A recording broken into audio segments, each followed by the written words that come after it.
दोस्तों, भगवान विष्णु के प्रिय महीने की अगर बात की जाए तो वो है कार्तिक का महीना, जो कि बहुत ही जल्द शुरू होने वाला है। इस पवित्र महीने में लोग नदियों में स्नान करते हैं और कहते हैं कि ऐसा करने से इंसान के सारे कष्ट दूर हो जाते हैं और उसके सारे पाप धुल जाते हैं और भगवान विष्णु और माँ लक्ष्मी की विशेष कृपा उस इंसान पर बरसती है। और कहा तो ये भी जाता है कि जिसने कार्तिक का स्नान पूर्ण कर लिया उसे मोक्ष की प्राप्ति भी होती है। तो इस महीने में जप, तप, दान का भी काफ़ी महत्व है। कहते हैं कि कार्तिक माह में स्नान के भी नियम होते हैं। तो चलिए आज के इस वीडियो में हम बात करने वाले हैं कार्तिक स्नान 2023 कब से शुरू हो रहा है। और बहुत सारे लोगों को ये कन्फ्यूज़न होता है कि कार्तिक स्नान में गर्म पानी से नहा लें कि नहीं, और दूसरी जो कन्फ्यूज़न है वो ये है कि तुलसी जी को सिंदूर लगाएं कि नहीं, और उसके बाद की जो सबसे बड़ी कन्फ्यूज़न है वो ये है कि सुबह हमें कितने बजे तक नहा लेना है, और जिसका पीरियड आ गया है वो कार्तिक महीने में क्या करे, क्या वो अपनी पूजा जो है वो बीच में से ही छोड़ दे। इन सारी चीज़ों के बारे में आज हम बात करेंगे और आपके सभी कन्फ्यूजनों को दूर करेंगे। तो नमस्कार दोस्तों, आप सभी लोगों का बहुत बहुत स्वागत है मेरे इस YouTube चैनल में। वीडियो शुरू करने से पहले एक बार ओम विष्णुवे नमः जरूर लिख दीजिएगा। बात अगर पवित्र महीने की चल रही है तो कार्तिक मास का महीना उसमें सबसे पहले आता है। माना जाता है कि इस माह की पूर्णिमा वाले दिन तो भगवान भी धरती पर उतर आते हैं। इस माह में पवित्र नदियों में स्नान किया जाता है, इसलिए इस दौरान काशी, प्रयागराज जैसे तीर्थ स्थलों पर जमकर भक्तों की भीड़ देखी जाती है। लेकिन किसी कारणवश अगर आप नदियों तक नहीं पहुंच पाते हैं तो परेशान होने की कोई जरूरत नहीं है, क्योंकि अब आप अपने नहाने वाले जल में गंगा जल की कुछ बूंदें मिलाकर घर पर भी एक महीने का जो कार्तिक स्नान होता है उसे आप कर सकते हैं। तो बात अगर करें कार्तिक मास की शुरुआत कब से होगी, यानी प्रारंभ कार्तिक मास कब से होगा, तो जी 28 अक्टूबर से कार्तिक मास प्रारंभ हो जाएगा। इसमें सूर्य उदय से पहले स्नान करके तुलसी जी का पूजा किया जाता है। कहते हैं कि मतलब सूर्य उदय नहीं हुआ है यानी रात ही है तभी हमें पूजा कर लेनी चाहिए। तो 5 बजे तक नहा धोकर तुलसी जी की पूजा करें और सूर्य को आपको अर्घ भी देना है।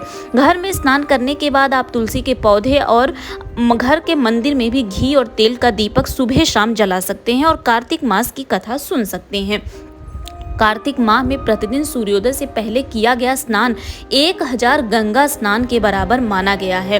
कार्तिक महीने में ही तुलसी माता और शालिग्राम का विवाह भी किया जाता है और कहते हैं कि सुबह शाम तुलसी के पास दीपक जलाने से माँ लक्ष्मी और प्रभु विष्णु की कृपा इंसान के ऊपर बरसती है और उसके घर में धन वैभव की प्राप्ति होती है। तो देखिए, बहुत सारे लोगों को जो ये कन्फ्यूजन होता है कि गर्म पानी से स्नान करें या ताजे पानी से। तो दोस्तों, हमारे धर्म ग्रंथों में तो यही लिखा गया है कि गर्म पानी से स्नान नहीं करना चाहिए कार्तिक महीने में, बल्कि ताजे पानी से स्नान करना चाहिए।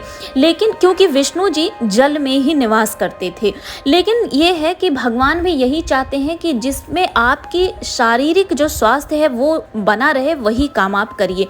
तो अगर आपकी एज थोड़ी ज़्यादा है, आपको जो है तबीयत खराब होने का डर है, तो आप गर्म पानी से स्नान कर सकते हैं। लेकिन हाँ, कोशिश करिए कि आप ठंडे पानी से ही स्नान करिए और उसमें गंगा जल की बूंदें जरूर मिला लीजिए। तुलसी जी को अब बात करते हैं कि चंदन कौन सा लगाएं। तो देखिए, तुलसी जी को पीला चंदन चढ़ाइए और सिंदूर आपको भूल कर भी कार्तिक महीने में नहीं चढ़ाना है। इसकी वजह ये है कि तुलसी जी अभी कुंवारी कन्या है। जब उनका विवाह शालिग्राम यानी विष्णु जी से हो जाएगा तब आपको सिंदूर चढ़ाया जाएगा।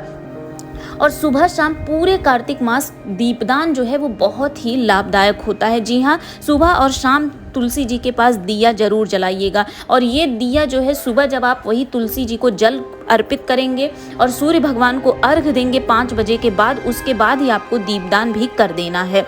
और अंतिम में जो सवाल आता है वो ये है कि पीरियड में क्या करें, आखिर हम बीच से ही अपनी पूजा ही छोड़ दें? तो जी नहीं, आपको ऐसा बिल्कुल भी नहीं करना है।